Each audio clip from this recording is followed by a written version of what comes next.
Hi. అసలు గుండెపోటు లక్షణాలు ఏంటి? ఈ గుండెపోటు వచ్చిందని చెప్పి ఎలా గుర్తించాలి అనే దాని మీదకి చాలామందికి సందేహాలు ఉంటాయి. మీరు గుర్తుపెట్టుకోవాల్సిన 5 ముఖ్యమైన సిమ్టమ్స్. మొదటిది ఎపిగ్యాస్ట్రిక్ పెయిన్, అంటే గుండె నొప్పి. ఈ నొప్పి మన గుండె దగ్గర నుంచి ఎడం పక్క దవడకి లాగుతూ ఉంటుంది.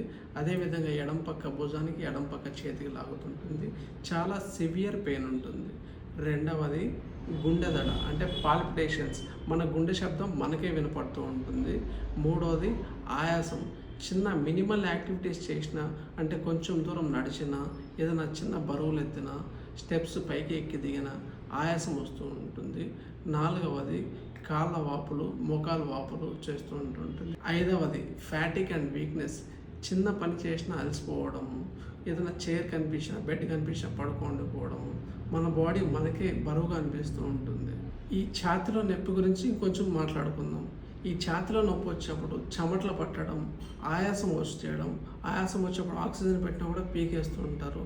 చాలా సివియర్ పెయిన్ ఉంటుంది. ఇటువంటి పెయిన్ మీరు ఇంతవరకు ఎప్పుడు భరించి ఉండరు. సో ఈ 5 లక్షణాలు మీకు కనిపిస్తున్నట్లయితే ఒకసారి కార్డియాలజిస్ట్ని కలిసి ఈసీజీ చేసుకొని దానికి తగినంత జాగ్రత్తలు తీసుకొని మందులు వాడుకుంటూ జాగ్రత్తగా ఉండండి. Thank you.